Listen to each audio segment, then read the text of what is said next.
लेकुराचे हित लेकुराचे हित वाहे माऊलीचे चित्त ऐसी कळवळ्याची जाती करी लाभावी न प्रीती पोटी भार वाहे त्याचे सर्वस्व ही साहे ऐसी कळवळ्याची जाती करी लाभावी न प्रीती तुका म्हणे माझी तुम्हा संतावरी ओझे ऐसी कळवळ्याची जाती करी लाभावी न प्रीती महायोग पीठे तटे भीमरथा वरं पुंडलिकाय दातुं मुनीन्द्रैः समागत्य दिष्णन्तमानन्दकन्दं परब्रह्मलिङ्गं भजे पाण्डुरङ्गाकारो प्रथमनमान पाण्डुरङ्गाकारो प्रथमनमान पाण्डुरङ्गाकारो प्रथमनमान पाण्डुरङ्गाकारो प्रथमनमान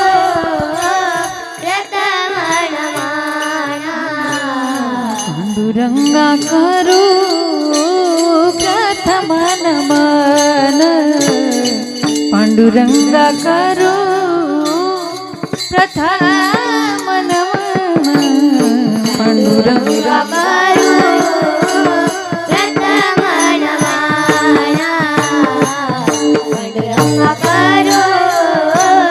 प्रथमनमान दुसरे संताचे दुसरे चरण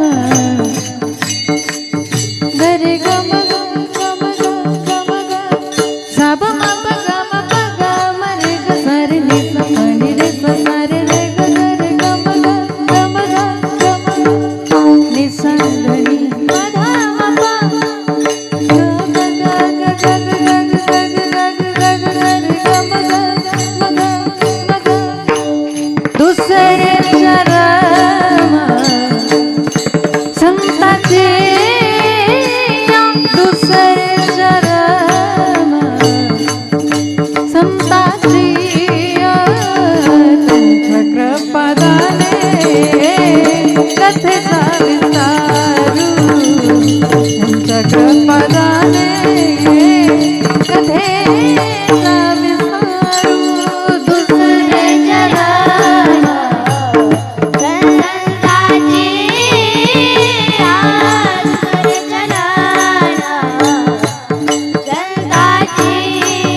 संताची जगपदाने कथेचा विस्तारू जगपदाने कथेचा विस्तारू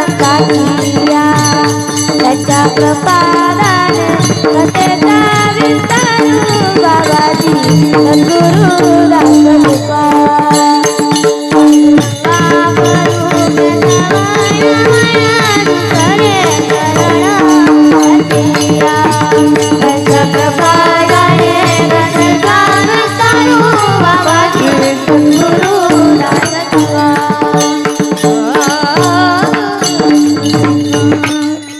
पांडुरंगाकरू प्रथम नमन दुसरी चरण संताची त्यांच्या कृपादाने कथेचा विस्तारू बाबाजी सद्गुरु दास तुका जयांचे केली आस्मरण होय सकल विद्याचा अधिकरण तेची वंदू श्री चरण श्री गुरु चैते नमस्कारुणी आता ओम नमो ज्ञानेश्वरा करुणा करा दयाळा तुमचा अनुग्रह लादलो पावन झालो चराचरी लेकुराचे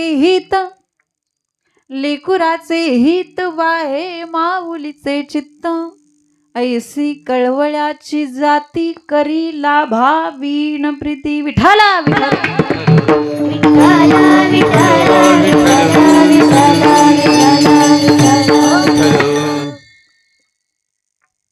प्रस्तुत प्राप्त प्रसंगी प्राप्त स्थळी कीर्तन रूपी सेवेकरता घेतलेला अभंग वारकरी संप्रदायाच्या कलशस्थानी विराजमान असणारे जगद्गुरु जगद्वंदनीय श्रीमंत श्री तुकोबाराय यांचा उत्कृष्ट असा 4 चरणाचा अभंग आणि या अभंगातून जगद्गुरु तुकोबाराय संतत्वाला मातृत्वाची उपमा देत आहेत. विठाला विठ्ठला विठ्ठला विठ्ठला विठ्ठला. तसं आपण जर विचार केला तर संतत्व हे खूप मोठं आहे. संतत्व हे खूप मोठं आहे, महान आहे संतत्व, आणि मातृत्व हे खूप लहान आहे. संतत्वाला तशी मातृत्वाची उपमा शोभतच नाही. संतत्वाला मातृत्वाची उपमा कुठेतरी कमी पडते. तरी पण या अभंगातून जगद्गुरु तुकोबाराय संतांना आईची उपमा देत आहेत. याचं कारण असं आहे की या जगाच्या पाठीवर मातृत्व एवढा दुसरा कोणता दृष्टांत पण नाही. या जगाच्या पाठीवर आई एवढं प्रेम करणारं दुसरं कोणतं नातं पण नाही. त्यामुळे संतांना आईची उपमा आहे. विठाला विठाला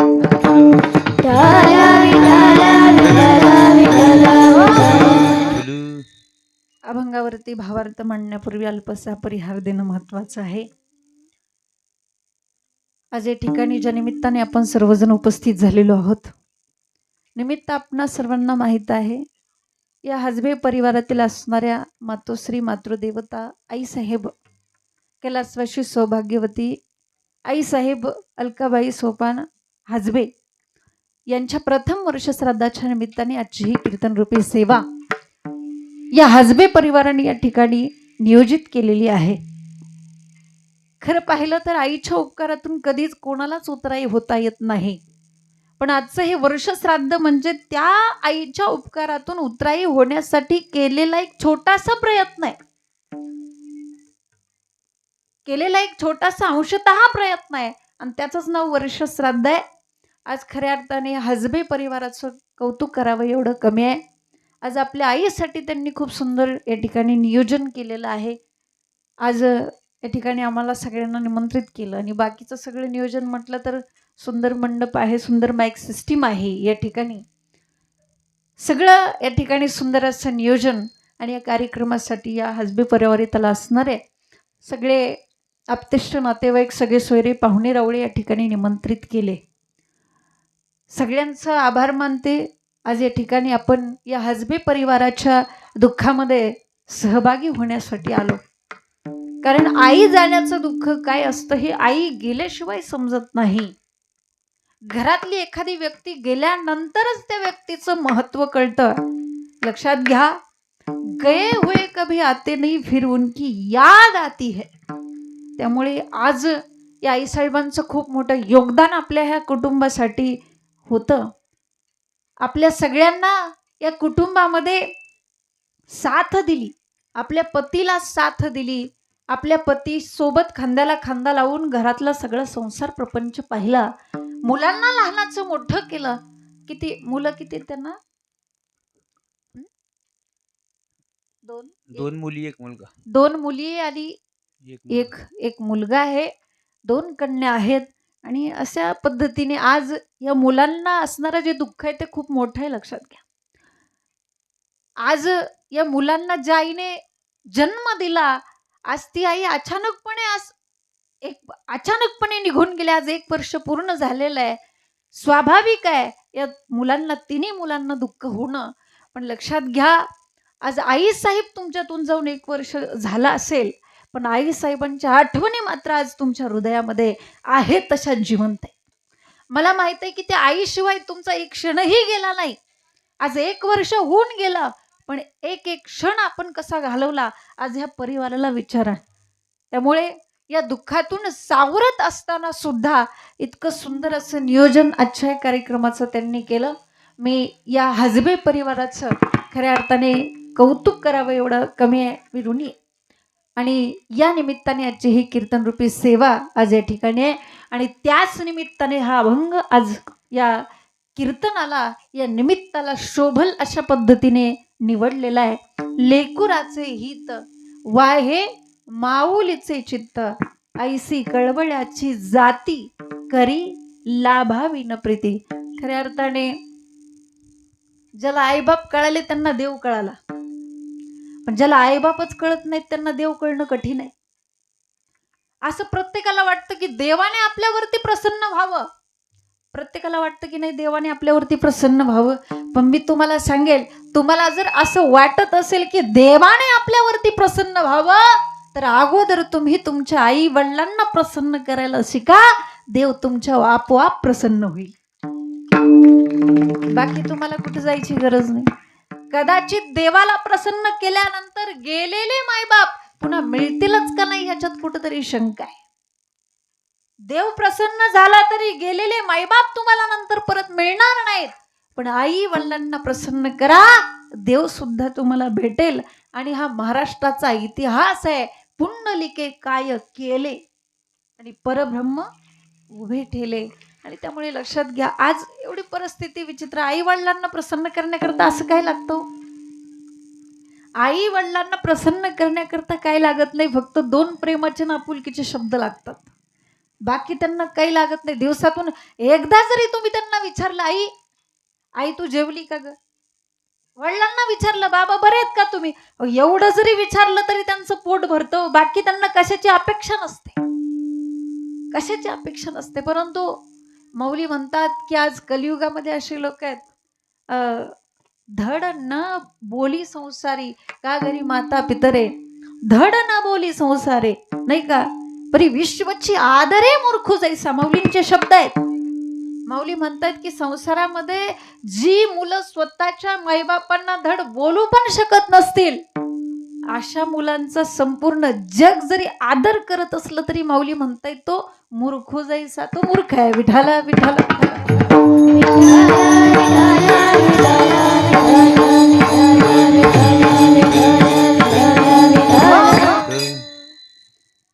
आणि लक्षात घ्या,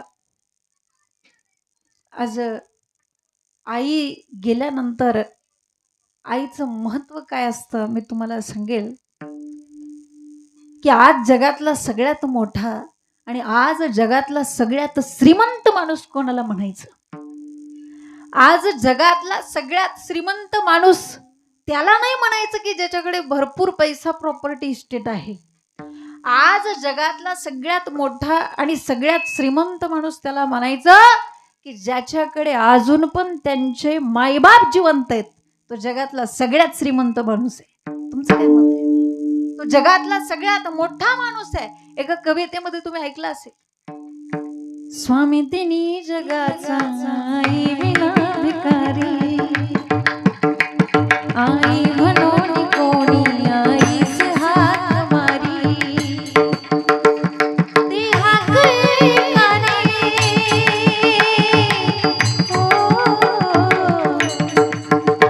ती हाक एकाने मज होई शोककारी. स्वामी तिनी जगाचा आई विना भिकारी, स्वामी तिनी जगाचा आई विना भिकारी. कविता सगळ्यांना माहिती आहे. स्वामी तिन्ही जगाचा आई विना भिकारी. त्यामुळे आई वडिलाचं नातं म्हणजे सगळ्यात मोठं नातं आहे. आईचं नातं, वडिलाचं नातं सगळ्यात श्रेष्ठ नातं आहे. लक्षात घ्या, सगळ्यात श्रेष्ठ नातं म्हणजे आईचं नातं आहे. ज्याची आई गेली त्याच्या जीवनात त्याच्यावरती खरं प्रेम करणारं कोणीतरी गेलं बरं का. ज्याची आई गेली त्याच्या जीवनात त्याच्यावरती निस्वार्थ प्रेम करणारं कोणीतरी गेलं. त्यामुळे सगळ्यात मोठं नातं, सबसे बडी है माँ पगले, सबसे बड़ी है माँ, माँ से बढ़कर कोई नहीं रे, माँ से बढ़कर कोई नहीं, देती है दुआ, देती है दुआ, पगले सबसे बड़ी है माँ, पगले सबसे बड़ी है माँ, पगले. सगळ्यात मोठं नातं, जगातलं सगळ्यात श्रीमंत श्रेष्ठ नातं म्हणजे आई वडिलांचं नातं आहे. आणि त्यामुळे त्या आईची महती जगद्गुरु तुकोबारायांनी बऱ्याच अभंगातून गायलेली. आपण जर जगद्गुरु तुकोबारायांच्या गाथ्यामध्ये बघितलं, मला माझ्या माहितीप्रमाणे जवळजवळ 100-150 अभंग, 127 अभंग महाराजांनी फक्त आईविषयी लिहिलेले आहे. मातेची या चित्ती अवघी बालकाची व्याप्ती, जिच्या चित्तामध्ये फक्त आई, आणि ज्या आईच्या चित्तामध्ये फक्त तिचा मुलगा, हे आईचं आणि हे लेकराचं नातं जे आहे ते मी तुम्हाला पुढे सांगणार आहे. परंतु लक्षात घ्या, या जगामध्ये खरं प्रेम करणारे फक्त आई बाप आहेत. या जगामध्ये 4 प्रकारचे वर्ग पडतात बरं का. 4 प्रकारचे वर्ग कोणते पडतात? पहिला वर्ग असा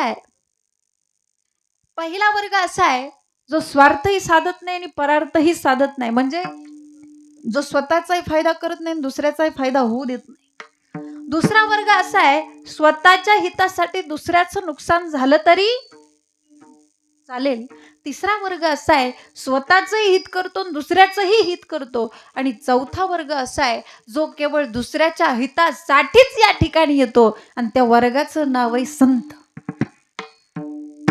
पहिला वर्ग असा आहे जो स्वतःचंही हित करत नाही, दुसऱ्याचंही हित होऊ देत नाही. माऊलींच्या भाषेत सांगायचं म्हटलं तर माऊली म्हणतात, आपण अंगे जळी आणि नागवी जगाचे डोळे, पतंग जैसा सळे दीपाचे नी. माऊली म्हणतात, रात्री दिव्याच्या भोवती पतंग नावाचा कीटक जसा गिरटे घालतो त्यावरती झडप घालून तो स्वतःही जळून भस्म होतो आणि दुसऱ्यालाही अंधकार करतो, त्या पद्धतीने हा वर्ग आहे. म्हणजे एखादा दृष्टांत द्यायचं झालं तर एक अधिकारी माणूस असतो, तो अधिकारी माणूस भाजी मंडईत जातो भाजी घेण्यासाठी. गेल्यानंतर हातामध्ये एक वांग घेतो, मावशीला विचारतो, मावशीबाई वांगी किती रुपये किलो? मावशीने सांगितलं फक्त 10 रुपये किलो. त्याने हातातलं वांग घेतलं, रागाने खाली टोपलीत फेकून दिलं. मावशीने म्हटली, अहो तुम्ही असं का केलं? तो म्हटला, इतके महाग, तुम्हाला काही वाटतं की नाही एवढी किंमत लावता, मनाला वाटेल तसे भाव लावता, असं काही असं असतं का? तेव्हा मावशी म्हटली, तुम्ही असं गोंधळ करू नका, तुम्ही असं कालवा करू नका, कारण जर तुम्ही असं गोंधळ केला तर माझी वांगी कोणच घेणार नाही, माझी वांगी कोण घेणार नाही. त्यावेळेस तो म्हटला, ओ मावशी तुम्हाला माहितीये का? तो म्हटला, ओ मावशी या वांग्याला या पठ्ठ्याचा हात लागलाय. कुणाचा? या पठ्ठ्याचा. आणि ज्या ठिकाणी म्हटलं माझा हात लागतो त्या ठिकाणी काहीच शिल्लक राहत नाही म्हटलं. मावशी म्हटली, अगं बाय एवढी काय तुमच्या हातामध्ये ताकद आहे? त्यावेळेस त्याने सांगितलं, मावशी याच हाताने मी माझी 100 एकर जमीन घालवली, तिथं तुमच्या एवढीशा वांग्याची काय किंमत आहे? स्वतःच हित करत नाही आणि दुसऱ्याचंही करत नाही. विठाला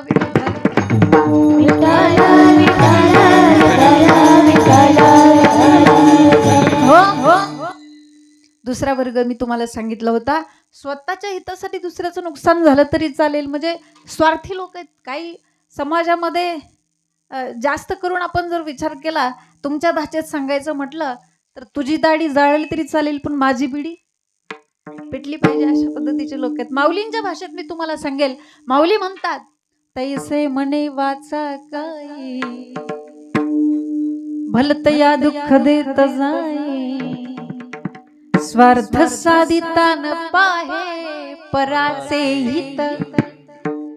स्वतःच्या हितासाठी, स्वतःच्या स्वार्थासाठी दुसऱ्याचं नुकसान करणारी पण ह्या समाजामध्ये काही लोक आहेत. तिसरा वर्ग तुमच्या समोर मांडला, स्वतःचंही हित करते, दुसऱ्याचंही हित.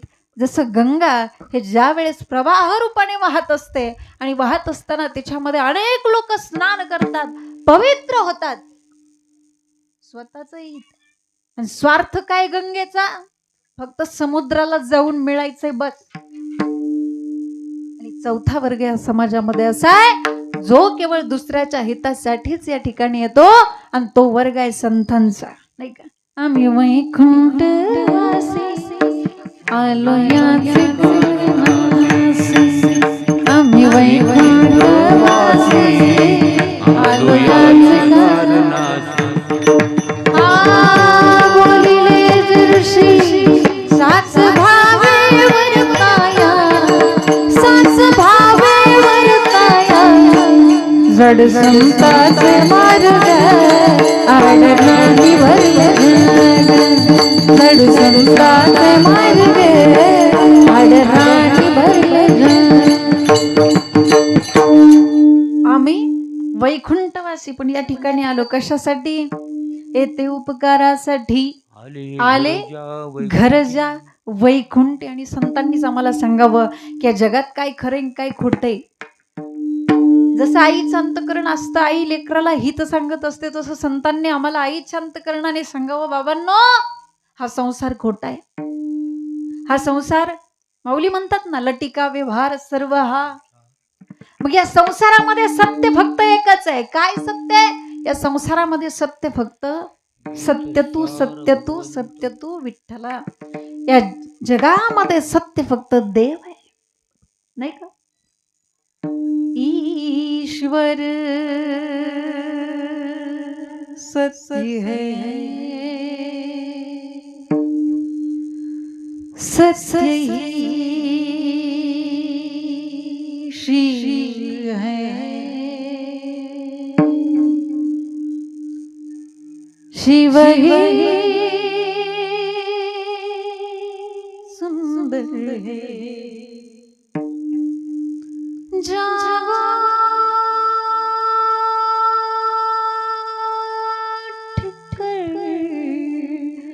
देखो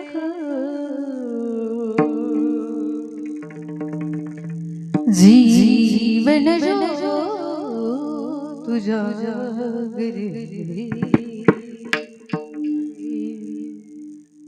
सत्यं शिवं सुंदरं सत्यं शिवं सुंदरं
सत्याची जाणीव ज्यांनी करून दिली ते संत आहेत. आणि संतांचं अंतकरण आणि आईचं अंतकरण हे एकच आहे. संतांचं अंतकरण म्हणजे संतांची या समाजाला सांगण्याची पद्धत आणि आईच्या आपल्या लेकराला सांगण्याची पद्धत ही एकच आहे. जसं की संत पहिल्यांदा या समाजाला गोड शब्दामध्ये सांगतात की बाबा रे आता तरी पुढे हाची उपदेश नका करू नाश, नाही का. हित ते करावे देवाचे चिंतन. संत पहिल्यांदा या समाजाला गोड शब्दामध्ये सांगतात, पण गोड बोलून सांगितलं तरी ही लोक ऐकायला तयार नाही, हा समाज ऐकायला तयार नाही. म्हणून संतांनी शिव्या देऊन पण सांगितलं, किती सांगू तरी पुढे सिंदळीचे. हे संतांचे शब्द आहेत बरं का, आणि तेवढा त्यांचा अधिकार आहे. पण शिव्या दिल्या तरी ही लोक ऐकायला तयार नाही. शेवटी संतांना म्हणावं लागलं, बाबांनो आता तुमच्या पाया पडतो, पण ऐका. लागून या पाया विनवितो तुम्हाला, करे टाळी बोला मुखी ना. अगदी तीच पद्धत आईची बरं का, तीच पद्धत. आई काय करते, पहिल्यांदा आपल्या लेकराला असं जवळ घेते आणि गोड शब्दामध्ये सांगते की बाळा अरे अभ्यास कर, नाही का. अरे ते शेजारचं पोरग बघ बरं 80-90 हजार पगार आहे, त्याला मोठ्या गाडीमध्ये फिरतं, अरे तू पण अभ्यास कर, मोठा हो. पण गोड बोललं तरी ते लेकरू ऐकत नाही. गोड बोललं तरी ऐकत नाही म्हटल्यावर आई काय करते, दांडक काढते. तुम्ही काढता ना, काढता का नाही काठी. पण तुम्हाला तुमच्या स्वतःच्या लेकराला मारायची इच्छा असते का? मारू वाटतं नाही, मारू वाटत, पण तरी पण मारावं लागतं. कशासाठी? त्याच्या कल्याणासाठी, त्याच्या हितासाठी मारावं लागतं. पण मारलं तरी ते कार्ट इतकं विचित्र असतं की ते ऐकतच नाही. मग मात्र आई म्हणते की बाळा अरे मी तुझ्या पाया पडते रे, पण अभ्यास कर. आणि म्हणून जगद्गुरु तुकोबा अभंगाच्या प्रथम चरणातून सांगतात,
लेकुराचे हित, जी आपल्या लेकराचं हित वाहते तिला आई असं म्हणतात. म्हणून लेकुराचे हित वाय हे माऊलीचे चित्त. लक्षात घ्या, मी सांगितलं होतं जगातलं सगळ्यात मोठं नातं, जगातलं सगळ्यात मोठं दैवत म्हणजे आई.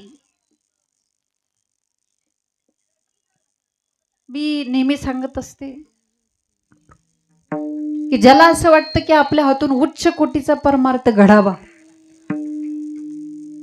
त्याला बाकी काय करण्याची गरज नाही, त्याने फक्त आई वडिलाची सेवा करा, परमार्थ त्याच्या हातून आपोआप घडत असतो.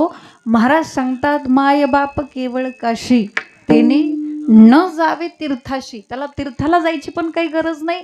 ज्याला असं वाटतं की पंढरपूरला गेलं पाहिजे, पांडुरंगाचं दर्शन घेतलं पाहिजे, त्याने फक्त त्यांच्या आई वडिलाचं दर्शन जरी घेतलं तरी पांडुरंगाचं दर्शन घेतल्या समान आहे. जर तुम्हाला वाटत असेल की पंढरपूरला जाऊन रुक्मिणी आईसाहेबाचं दर्शन करावं, अरे तुम्ही तुमच्या आईचं दर्शन घ्या, रुक्मिणी आईसाहेबांचं दर्शन घेतल्या समान आहे. आणि ज्याला वाटतं की तुळजापूरच्या देवीचं दर्शन घ्यावं, त्याने त्यांच्या बायकोचं दर्शन घ्या. बाहेर जायची काही गरजच नाही, सगळे देव घरीच आहेत, नाही का. जगातलं सगळ्यात मोठं नातं आणि जगातलं सगळ्यात मोठी मूर्ती म्हणजे आई.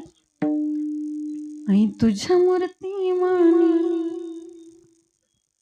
या जगात मूर्ती नाही, आई तुझ्या मूर्ती वाणी जगात मूर्ती नाही. अनमोल जन्म दिला गई तुझे उपकार फिटणार नाही. अनमोल जन्म दिला गई तुझे उपकार फिटणार नाही. बालपणी मी खेळत खेळत दिसत होतो ताना, अमृताहुनी गोड आई पाहिला तू पाना. तुझ्या या प्रेमाची, तुझ्या या प्रेमाची कधी जाणीव झाली नाही. अनमोल जन्म दिला गई तुझे उपकार फिटणार नाही. अनमोल जन्म दिला गई तुझे उपकार फिटणार नाही. अनमोल जन्म दिला गई तुझे उपकार फिटणार नाही. शाळेतून घरी येताना, मुलगा जर शाळेत गेला असेल, सगळ्या लेकरांची शाळा 5 वाजता सुटते आणि शाळा सुटल्यानंतर सगळ्यांची लेकरं घरी आली, अजून माझं लेकरू घरी कसं काय नाही आलं, काही झालं तर नसेल, त्याला काही अडचण तर आली नसेल. नाही नाही ते विचार, नाही नाही त्या शंका त्या आईच्या मनात यायला लागतात. आणि मग ती आई प्रत्येकाच्या घरी जाऊन विचारते, शाळेतून घरी येताना कधी उशीर मला होई, गल्लोगल्ली पाहत फिरशी मला तो घराई. तुझ्या या उपकाराची, तुझ्या या उपकाराची कधी जाणीव झाली नाही. अनमोल जन्म दिला गई तुझे उपकार फिटणार नाही. अनमोल जन्म दिला गई तुझे उपकार फिटणार नाही. अनमोल जन्म दिला गई तुझे उपकार फिटणार नाही. अनमोल जन्म दिला गई तुझे उपकार.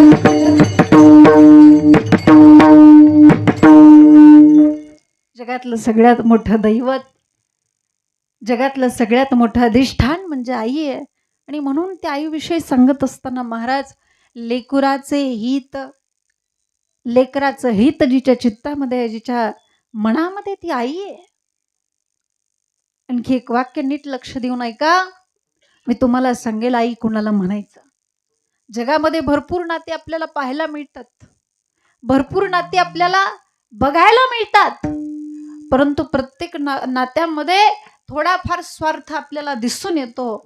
पण आई हे एक असं नातं आहे की जिच्या नात्यामध्ये कुठल्याही प्रकारचा स्वार्थ नाही, कुठल्याही प्रकारची अपेक्षा नाही. लक्षात घ्या, बघा तुम्ही कितीही दमून भागून, आमच्या महिला मंडळ तुम्ही किती जरी दमून भागून तुमच्या माहेरी गेला आणि तुमच्या म्हाताऱ्या आईने नुसतं असा गालावरून जरी हात फिरवला, बरं वाटतं की नाही?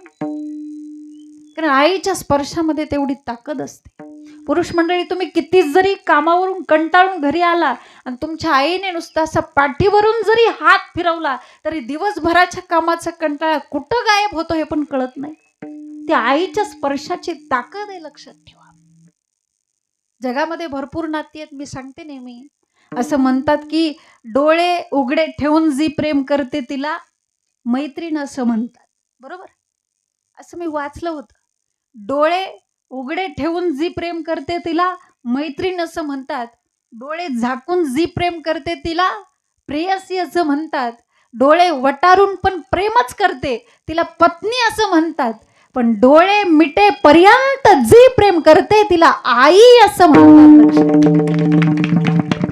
जगाच्या पाठीवर शेवटच्या श्वासापर्यंत प्रेम देणारी फक्त आई. कुठं गेली माझी आई, मला करमत नाही, येणार आई मला झोप येत नाही, येणार आई मला झोप येत नाही. 9 महिने गर्भात ठेविले, बोट धरुणी मला चालविले.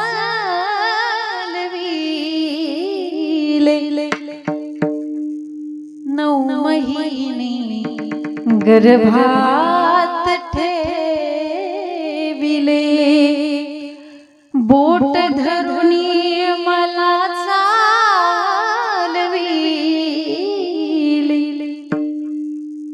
कुठं गेली माझी आई, मला करमत नाही, येणार आई मला झोप येत नाही. आई गेल्याशिवाय आईचं महत्व कळत नाही. लक्षात ठेवा, आईचं आणि त्या लेकराचं नातं किती जवळच आहे. आईचं आणि त्या लेकराचं नातं इतकं जवळच असतं की साधी लेकराला ठेच जरी लागली तरी टचकंजीच्या डोळ्यात पाणी यावं ती आई आहे. जन्म दिला आईने मला, उपकार हा मोठा झाला. जन्म दिला आईने मला, उपकार हा मोठा झाला. हेच लागे माझ्या पायाला, पाणी तिच्या डोळ्याला. जन्म दिला आईने मला, उपकार हा मोठा झाला. जन्म दिला आईने मला, उपकार हा मोठा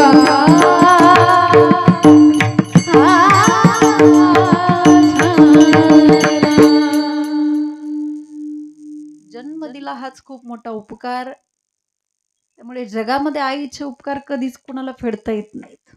काय द्यावे त्याशी व्हावे उतराई, ठेवी तो हा पायी जीव थोडा. रे स्वतःचा जीव जरी त्यांच्यावरती, त्यांच्या चरणावरती समर्पित केला तरी पण आई वडिलाचे उपकार कधीच कोणाला आयुष्यात फेडता येत नाहीत. लक्षात ठेवा. त्यामुळे आईच्या नात्याची सर जगातल्या कुठल्याच नात्याला कधीच येणार नाही बरं का. आईच्या प्रेमाची सर दुसऱ्या कोणाच्याही प्रेमाला कधीच येऊ शकत नाही. एक जण माझ्याकडे आले मला म्हटले, ताई, आईच्या आणि बायकोच्या प्रेमामध्ये काहीच फरक नसतो. काय म्हटले? आईच्या आणि पत्नीच्या प्रेमामध्ये काहीच फरक नसतो. म्हटलं कसं काय? त्यांनी मला सांगितलं, ताई अगोदर माझी आई मला अंघोळ घालायची, आता माझी पत्नी सुद्धा मला अंघोळ घालते. अगोदर माझी आई मला जेवण वाढायची, आता माझी पत्नी सुद्धा मला जेवण वाढते. म्हटलं आई छान, पत्नीच्या प्रेमामध्ये काही फरक नाही. त्यावेळेस मी त्यांना सांगितलं, ज्यावेळेस तुम्ही लहान होता, लहान असताना तुमच्या आईने तुमची टाळू भरली आणि मग तुमच्या डोक्यावरती केस आले, बरोबर ना? लहानपणी तुमच्या आईने तुमची टाळू भरल्यानंतर तुमच्या डोक्यावरती केस आले, पण लग्न झाल्यानंतर तुमच्या बायकोने तुमच्या डोक्यावरून हात फिरवला, डोक्याचे केसच गायब झाले. जरा थोडस चेक करून बघा. ज्यांच्या असतील त्यांनी सावध राहा. मला सांगायचं काय, आईच्या नात्याची सर, आईच्या प्रेमाची सर दुसऱ्या कुठल्याही नात्याला कधी येऊ शकत नाही. आणि त्यामुळे असं निस्वार्थ नातं, निस्वार्थ प्रीतीचं नातं, प्रेम करणारं नातं एकच आहे. हे जगद्गुरु तुकोबरा भंगाच्या द्वितीय चरणात सांगतात. ऐसी कळवा याची जाती, ऐसी कळवा याची जाती, ऐसी कळवा याची जाती,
ऐसी कळवा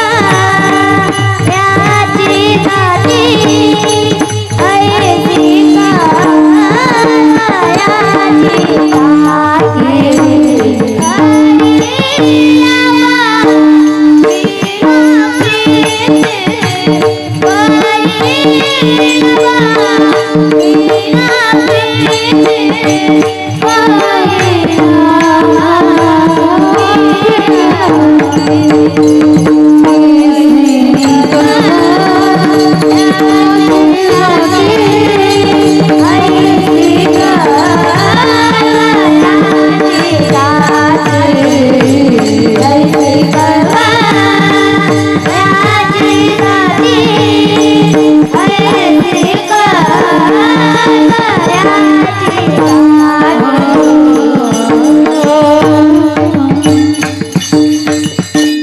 ऐसी कळवळाची जाती करीला भावीन प्रीती. महाराज सांगतात, जिच्या प्रेमामध्ये कुठलाही लोभ नाही, करीला भावीन प्रीती, म्हणजे जिच्या प्रेमात कुठली अपेक्षा नाही, कुठला स्वार्थ नाही. स्वार्थ अपेक्षा फक्त एकच आहे की माझ्या लेकराने खूप मोठं व्हावं. प्रत्येक आई वडिलांची अपेक्षा लेकरांकडून एकच आहे, माझ्या लेकराने मोठं व्हावं, उच्च पदावरती जावं, अधिकारी बनावं. कुठल्याही प्रकारची अपेक्षा स्वार्थ न ठेवता प्रेम करणारी आई असते. मला असं वाटतं की आई झाल्याशिवाय आईचं अंतकरण कळत नाही, त्यासाठी आईच व्हावं लागतं बरं का. आई झाल्याशिवाय आईचं अंतकरण कळत नाही. महाभारतातला एक प्रसंग मी तुम्हाला सांगेन की ज्या वेळेस अभिमन्यूचं प्रेत त्या रणांगणावरती पडलेलं आहे आणि सुभद्रेने पाहिलं, पळतच गेली, आपल्या मांडीवरती त्याचं डोकं ठेवलं, आपल्या साडीच्या पदराने त्याचा चेहरा पुसते, त्याच्या शरीरामध्ये रुतलेली ती दगड काढतीये, रडतीये. आणि रडत असताना मात्र ते आपल्या मुलाचं गुणगान गाते, माझ्या अभिमन्यू सारखा पुत्र नाही. आता माझा अभिमन्यू मला ह्या डोळ्यांनी कधी पाहायला मिळणार नाही. माझ्या अभिमन्यू सारखा पुत्रच या जगामध्ये नाही. आणि कौतुक करते आपल्या मुलाचं. अर्जुनाला म्हणते, बघा ना आपलं बाळ, आपल्या बाळाला वीर मरण आलं, कुठे माझा अभिमन्यू, मला माझा अभिमन्यू हवाय, वेड्यासारखं रडतीये. आणि त्या क्षणी त्या ठिकाणी भगवान श्रीकृष्ण परमात्मा येतात. अशा वेळेला त्याला यावंच लागतं, निर्वाणी गोविंद असे मागे पुढे. आणि भगवान श्रीकृष्ण त्या ठिकाणी आल्यानंतर, भगवान श्रीकृष्ण म्हणजे सुभद्रेचे सख्खे भाऊ आहेत आणि सुभद्रा ही भगवान श्रीकृष्ण परमात्म्याची सख्खी बहीण आहे. भावाकडे पाहिलं ना आणखी रडू फुटलं सुभद्रेला. सुभद्रा म्हणायला लागली, कृष्ण मला माझा अभिमन्यू दे ना, कृष्ण कुठे माझा अभिमन्यू, मला माझा अभिमन्यू पाहिजे कृष्ण, रडतीये. तेव्हा भगवान श्रीकृष्ण परमात्मा सुभद्रा मातेची समजूत घालतायत, अगं सुभद्रे रडू नकोस, अगं सुभद्रे तुला माहितीये का तू कोण आहेस, डोळ्यातलं पाणी पुस सुभद्रे, तुला माहितीये तू कोण आहेस. सुभद्रेने विचारलं, देवा मी कोण आहे. तेव्हा भगवान श्रीकृष्ण परमात्म्याने सांगायला सुरुवात केली, अगं सुभद्रे, अगं पंडू राजासारख्या महान पराक्रमी राजाची तू सून आहेस. सुभद्रा म्हटली, बर. अगं एवढंच नाही सुभद्रे, अगं हस्तिनापुराची होणारी तू राणी आहेस. म्हटली बर. अगं एवढंच नाही, अर्जुनासारख्या धनुर्धाराची तू पत्नी आहेस. ती म्हटली बर. अगं एवढंच नाही सुभद्रे, कर्तुम अन्यथा कर्तुम शक्ती ज्याच्याकडे, अशा अखिल कोट ब्रह्मांड नायक भगवान श्रीकृष्ण परमात्म्याची तू सख्खी बहीण आहेस. डोळ्यातलं पाणी पुस, तुझ्या डोळ्यामध्ये पाणी शोभा देत नाही. तेव्हा सुभद्रेला जरा थोडं हसू आलं, पण पुन्हा अभिमन्यूचं प्रेत पाहिलं, रडू फुटलं. सुभद्रा भगवान श्रीकृष्ण परमात्माला म्हणायला लागली, देवा तुला काय वाटलं रे, तुला वाटलं का की मला नात्यांची ओळख नाही, तुला वाटतं का की मला नाती माहित नाहीत. अरे नाती पाठ आहेत माझी. पण ऐक देवा, आता या क्षणी मी पंडू राजासारख्या महान पराक्रमी राजाची सून म्हणून नाही रडत देवा. आता या क्षणी मी हस्तिनापुराची होणारी राणी म्हणून नाही रडत देवा. आता या क्षणी मी अर्जुनासारख्या धनुर्धाराची पत्नी म्हणून नाही रडत देवा. आता या क्षणी मी अखिल कोट ब्रह्मांड नायक भगवान श्रीकृष्ण परमात्म्याची सख्खी बहीण म्हणून नाही रडत देवा. आता या क्षणी मी अभिमन्यूची माय म्हणून रडतीये देवा. अरे या जन्मात तुला नाही कळायचं रे, या जन्मात तुला नाही कळायचं की आईचं आणि लेकराचं नातं काय असतं. ज्या वेळेस एखाद्या जन्मामध्ये तुला तुझ्या लेकरापासून दूर जाण्याची वेळ येईल ना, मग तुला कळेल की आईचं अंतकरण काय असतं. आई झाल्याशिवाय आईचं अंतकरण कळत नाही. मग ती आई नेमकं आपल्या लेकरासाठी करते काय, पोटी भारवा हे त्याचे सर्वस्वही जाहे. आपल्या पोटामध्ये आपल्या लेकराचा 9 महिने 9 दिवस भार वाहते आणि त्याचं सर्वस्व त्याला स्वतःचं अर्पण करते. तिचं नाव आई आहे. आणि म्हणून महाराज म्हणतात, आईसी कळवळ्याची जाती करीला भावी न प्रीती विठोबार घुमा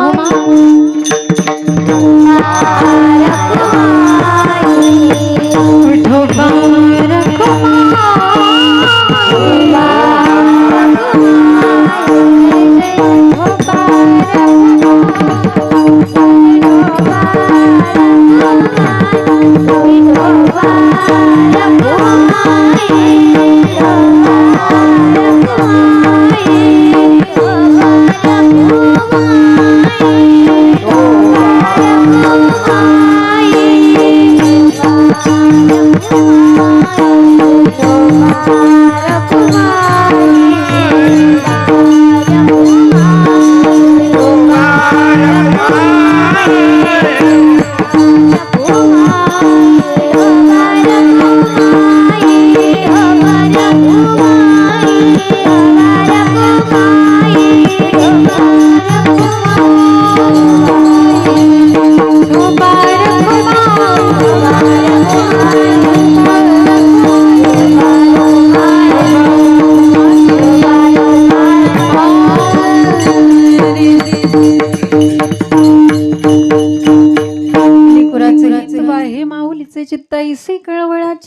करीला भावीन प्रीती. पोटी भारव आहे त्याचे सर्वस्व हीच आहे. ज्यावेळेस आपण आईच्या उदरामध्ये होतो ना, आईच्या पोटामध्ये असताना आईने घेतलेला प्रत्येक श्वासातला श्वास ते गर्भातलं लेकरू घेत असतं. आईने खाल्लेला प्रत्येक घासातला घास ते गर्भातलं लेकरू खात असतं. 9 महिने 9 दिवस पूर्ण झाल्यानंतर नाळ तुटतो, बाळ या जगात येतं, जन्माला येतं. आणि बाळ या जगात आल्यानंतर आमच्या घरातल्या ज्या माता भगिनी असतात ना, त्या बाळाचं काय करतात, त्याला नावधू घालतात. नावधू घातल्यानंतर त्याला एका कोरड्या बाळुत्यामध्ये गुंडाळून त्याला त्याच्या आईकडे दिलं जातं. बरं का, बरं आईकडे कशासाठी दिलं जातं? आईकडे कशासाठी दिलं जातं? कारण ज्या वेळेस ते बाळ या जगामध्ये येतं त्यावेळेस त्या बाळाला या जगातलं कुठलंही अन्न चालत नाही. आणि त्या बाळाला ज्या वेळेस या जगातलं कुठलंच अन्न चालत नाही त्यावेळेस ती आई त्या लेकराला स्वतःच्या उराशी कवटाळते आणि सर्वांगातलं दूध त्याला पाजते आणि मग त्या लेकराचं पोट भरतं. लक्षात घ्या, ज्या आईने आपल्याला दूध पाजलं, दूध तयार होतं, म्हणजे ज्या वेळेस आईच्या रक्ताचे 2 थेंब खर्च होतात त्यावेळेस दुधाचा 1 थेंब तयार होतो. आणि ज्या आईने आपल्याला रक्ताचं दूध करून पाजलं, मला सांगा त्या आईचे उपकार आपल्याला कधी फेडता येतील का? मला आपल्याला असं विचारायचं, इथं आलेल्या प्रत्येकाला असं म्हणायचंय, असं विचारायचंय की तुम्ही तुमच्या आईला किती करोडो रुपये दिल्यानंतर तुम्हाला पाजलेल्या दुधाची किंमत परत करता येईल? किती करोडो रुपये दिल्यानंतर आईने पाजलेल्या दुधाची किंमत होईल? अरे असे अनंत अनंत करोडो रुपये जरी तुम्ही दिले तरी आईच्या दुधाचं कर्ज तुम्हाला कधीच फेडता येणार नाही. त्यामुळे कमीत कमी त्या दुधाचे उपकार तरी आपण विसरू नये, त्या दुधाची आठवण तरी आपण ठेवावी. तू विसरू नको लडी माळा आईचा लळा जिव्हाळा. तू विसरू नको लडी माळा आईचा लळा जिव्हाळा. तू विसरू नको लडी माळा आईचा लळा जिव्हाळा. उपकार दुधाचे बाळा, उपकार दुधाचे बाळा. तू विसरू नको लडी माळा.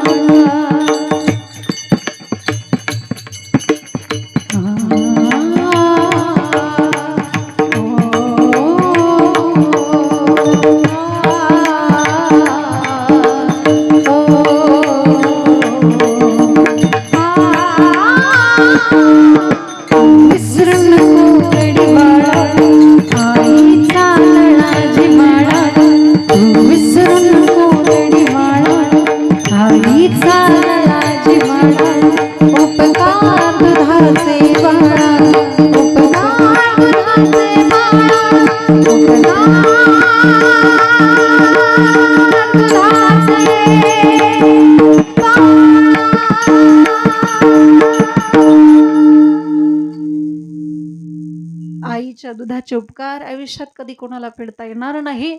मला असं वाटतं की आईकडे ओझं असतं लेकराचं, आईकडे ओझं असतं लेकराचं, संतांकडे ओझं असतं समाजाचं. बरं का, ओझं दोघांकडे पण आहे, पण एकीकडे लेकराचं ओझं आहे आणि एकीकडे समाजाचं ओझं आहे.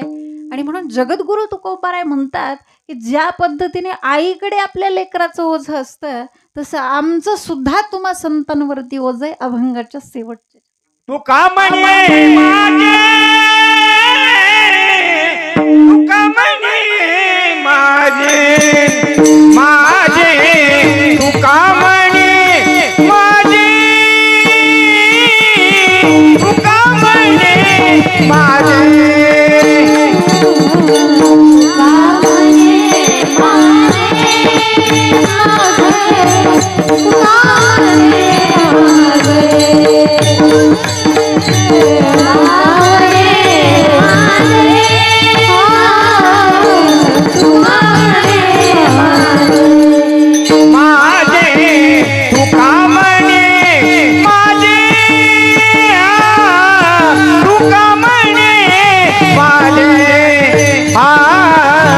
तुका म्हणे माझे तुका म्हणे माझे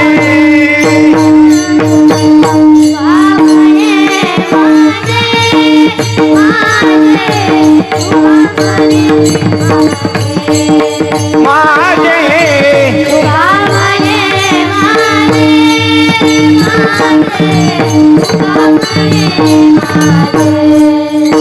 तुम्हा संता वरी मोजे तुम्हा संता वरी मोजे तुम्हा संता वरी मोजे तुम्हा संता वरी मोजे ऐती कळवळ्याची दादी दादी ऐती कळवळ्याची दादी दादी ऐती कळवळ्याची दादी दादी ऐती कळवळ्याची दादी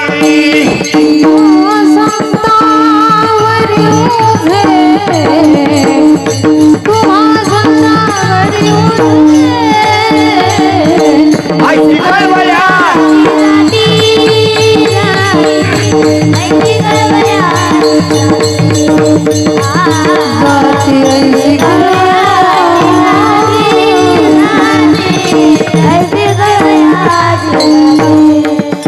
करीला विना प्रीती करीला विना प्रीती आय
ज्ञानेश्वर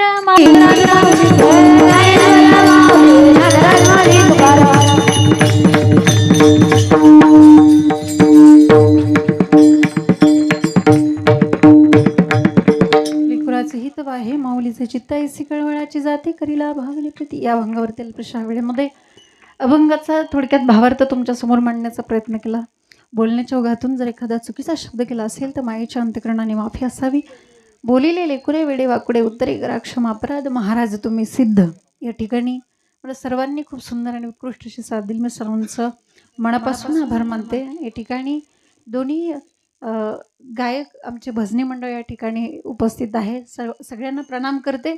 आमचे बंधू आहेत ज्यांनी मृदंगाची गायनाची साथ दिली आणि आमच्या संस्थेतील वैष्णवी बहुउद्देशीय वारकरी शिक्षण संस्थेतील सर्व आमच्या विद्यार्थिनी या ठिकाणी उपस्थित आहे. तसेच या परिवारातील सगळे आप्तेष्ट नातेवाईक सगळे सोयरे पाहुणे रावळे या ठिकाणी या कार्यक्रमासाठी उपस्थित झाले. मी सगळ्यांचं मनापासून आभार मानते. 1 मिनिटात सांगेल. आपल्यापासून इथं जवळ एक निवेदन होतं की अकोले गावामध्ये तर एक आपली वारकरी शिक्षण संस्था आहे. इथून जवळ आहे, आपल्या बारामतीच्या पुढं आहे. तर या संस्थेमध्ये सध्या आपल्या एक 50 विद्यार्थिनी हे आध्यात्मिक शिक्षण आणि शालेय शिक्षण हे दोन्ही शिक्षण त्या ठिकाणी त्यांना मिळतंय. ह्या आपल्या वारकरी शिक्षण संस्थेमध्ये ह्या सगळ्या मुली शिकत आहेत. कीर्तन, प्रवचन, गायन, मृदंग, हार्मोनियम हे सगळं आपण त्यांना चांगल्या पद्धतीने शास्त्रोक्त पद्धतीने आम्ही स्वतः त्यांना गायनाचं शिक्षण देतो. परीक्षा होतात संगीताच्या, कीर्तनाचं शिक्षण देतो. तर या मुलांना शिक्षण देत असताना या ठिकाणी बऱ्याच जणांची मदत होत असते. ही संस्था आपण उभी केली म्हणजे तुम्हा आम्हाच्या मदतीतूनच ही संस्था आज उभी आहे. आणि या संस्थेचं नियोजन म्हणजे मोठा हॉल मुलींसाठी आहे. मुलींच्या सुरक्षिततेच्या दृष्टिकोनातून CCTV त्या ठिकाणी आहे. तसेच मुलांचं हॉल वेगळं, मुलींची सेपरेट व्यवस्था आपण त्या ठिकाणी केलेली आहे.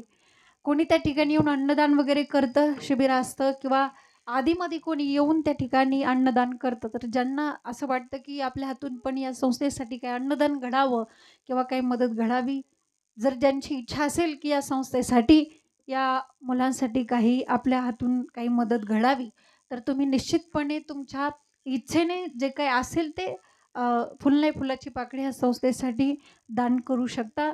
तुम्हाला तुमच्या नावाची पावतीही या ठिकाणी माझ्याजवळ किंवा माझे बंधू आहेत यांच्याजवळ गव्हर्नमेंटची पावतीही या ठिकाणी तुम्हाला मिळून जाईल. तर या ठिकाणी अजून तुम्हाला संस्थेची काही माहिती हवी असेल तर आम्हाला विचारा किंवा तुमची मुलं या संस्थेमध्ये, मुलगी असो मुलगा असो, एक 10वी पर्यंतच्या मुली आणि मुलं आपण घेतो शिक्षणासाठी. ज्यांना वाटत असेल की आपल्या मुलांना पाठवायचं तर तुम्ही निश्चितपणे पाठवू शकता. आपल्यापासून इथं जवळ आहे. तर या ठिकाणी ज्या निमित्ताने आपण या ठिकाणी उपस्थित झालेलो आहोत तर ते कैलासवासी सौभाग्यवती आईसाहेब अलकाबाई सोपान हजबे यांच्या प्रथम वर्षश्राद्धाच्या निमित्ताने आजची ही कीर्तनरूपी सेवा या ठिकाणी संपन्न झालेली आहे. खऱ्या अर्थाने आईसाहेबांना सौभाग्याचं जीवन, सौभाग्याचं मरण प्राप्त झालं म्हणजे आईसाहेबांचं जीवन सफल झालं असं म्हणायला काही हरकत नाही. कारण आज कलियुगामध्ये असं मरण कुणाला पण प्राप्त होत नाही. आज कलियुगामध्ये आहे वाचं मरण, ज्याला आपण सौभाग्याचं लेणं म्हणतो, हे एखाद्या पुण्यवानालाच मिळत असतं, ते कोणालाही मिळत नाही. आणि तो थाट खूप वेगळा असतो. पतीच्या नंतर नाही तर पतीच्या अगोदर गेल्यानंतर तिला चुडामंदी असते, कुंकवाचा सडा असतो, त्यानंतरही खूप मोठा थाट असतो. कारण नारीचं तेवढं योगदान आहे आपल्या घरामध्ये. आजच्या कार्यक्रमातून आपण एवढंच फक्त घेऊन जायचं आहे की आपल्या घरामध्ये असणाऱ्या नारीचा, लक्ष्मीचा, आपल्या पत्नीचा आत्मसन्मान करणं आणि तिच्या नावाचा गुणगौरव करणं हीच खरी आईसाहेबांसाठी भावपुष्पांजली असेल. खऱ्या अर्थाने नारीचा खूप मोठा त्याग आहे. घरामध्ये पत्नी आहे त्यामुळे घर आहे. ज्या घरामध्ये स्त्री नाही त्या घराला घर पण नाही. त्यामुळे स्त्रीची किंमत, तिचा आत्मसन्मान आपण केला पाहिजे. कधी कधी आमच्या बायका भांडतात. कधी कधी मी ये म्हणून नाही, ती ये म्हणून सगळं चाललेलं आहे बरं का. कधी कधी भांडतात. तसं एक स्त्री सुद्धा आपल्या पत्नीला राग आला आणि भांडू लागली ती आपल्या पतीला. ती म्हणायला लागली की अहो, ती म्हणायला लागली की भांग माझा सिंदूर तुमच्या नावाचं, कपाळ माझं कुंकू तुमच्या नावाचं, गळा माझा मंगलसूत्र तुमच्या नावाचं, हात माझे पाटल्या तुमच्या नावाच्या, पाय माझे जोडवी तुमच्या नावाची, पोट माझं गर्भ तुमच्या नावाचा. अहो दर्शन करते मी, दर्शन करते मी, आशीर्वाद मात्र तुमच्या आयुष्याचा, सौभाग्यवती भव. आशीर्वाद मात्र तुमच्या आयुष्याचं घेते, सौभाग्यवती भव. मग माझ्याकडे एवढं आहे सगळं तुमच्या नावाचं, मग सांगा तुमच्याकडे काय आहे माझ्या नावाचं. पुरुष मंडळी इमानदारीने सांगा, तुमच्याकडे तुमचा विवाह झालेला याचा काही पुरावा आहे का? जसं आम्ही सांगू शकतो की पुरावानिशी आमचा विवाह झालेला आहे, तसं तुमच्याकडे काही पुरावा आहे का की तुमचा विवाह झालेला आहे म्हणून? तुमच्याकडे काहीही पुरावा नाही. त्यामुळे इथून पुढे आपल्या पत्नीचा, आपल्या अर्धांगिनीचा कधीच अपमान करायचा नाही म्हणा की सगळे. कधीच अपमान करायचा. काही काही जण असे, त्यांना असं वाटतं की आम्ही कधीच केला नाही, ते काहीच बोलत नाही बरं का. आणि म्हणून काय नाही लागत तिला हो, ती काय तुमच्याकडे सोनं मागत नाही, ती काय तुम्हाला 5,000ची साडी मागत नाही. फक्त 2 प्रेमाचे आणि कौतुकाचे शब्द तिला लागतात. फक्त संध्याकाळी भाजी घेतल्यानंतर, भाजीचा एक घास मुखामध्ये घातल्यानंतर फक्त तिला एवढंच म्हणा की वा पप्याची आई काय भाजी केली आज. अगं अशी भाजी हॉटेलमध्ये सुद्धा मिळत नाही, पोट भरतं तिचं. कधीतरी तिच्या भाजीचं कौतुक करत जा. आणि ज्या घरामध्ये अन्नाचं कौतुक केलं जातं त्या घरामध्ये सहसा कोणी आजारी पडत नाही. हा 1000 हिशोब आहे. म्हणून मी तुम्हाला सांगेल आज की आईसाहेबांचं योगदान ह्या घरासाठी होतं. सौभाग्याचं मरण त्यांना आलं, त्यांचे पती आहेत. खऱ्या अर्थाने आईसाहेबांचं आता काय राहिलं, म्हणजे पती त्यांचे जे आहेत त्यांच्यामध्येच त्यांचं सगळं आता जीव अडकला असं आपण म्हणतो. त्यामुळे जे आपले त्यांचे तुमचे वडील आहेत, त्यांची फक्त आता एकच इच्छा असेल की तुम्ही सगळ्या कुटुंबाने एकत्रित गुण्या गोविंदाने प्रेमाने राहणं. आणि तुमचं कर्तव्य फक्त एवढंच की ते आहेत तोपर्यंत त्यांना जीव लावणं, त्यांना सांभाळणं व्यवस्थित. आणि आईसाहेबांची आठवण त्यांना कधी येऊ न देणं हे तुमचं कर्तव्य आहे. आणि म्हणून आज आईसाहेबांना आपण भावपुष्पांजली सगळ्यांनी समर्पित करायची आहे. तर एक छोटासा फुलाचा अभंग होईल. अभंग झाल्यानंतर सगळ्यांनी फोटोच्या दिशेने पुष्पवृष्टी करायची आहे. घरातल्या हसबे परिवाराला सगळ्याला विनंती आहे, आपण फोटोच्या समोर या ठिकाणी ताबडतोब यायचंय. आरतीचं ताट आणलं ना, घरातल्या सगळ्या सदस्यांनी तर फोटोच्या समोर यायचंय. आरती होईल आणि आरती झाल्यानंतर मग महाप्रसाद होईल आणि आपला कार्यक्रम संपन्न होईल. तुकाराम तुकाराम तुकाराम तुकाराम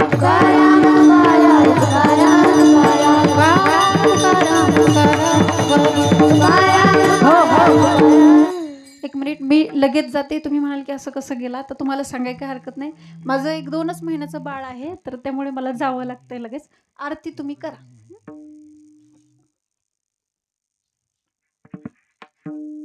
आम्ही जातो तुम्ही कृपा असू द्याव्या, सकल ससावी विनंती मागे. झाला उभा पांडुरंग, सकाळी तो आमाजी पावला, वाडी वेळ झाला उभा पांडुरंग.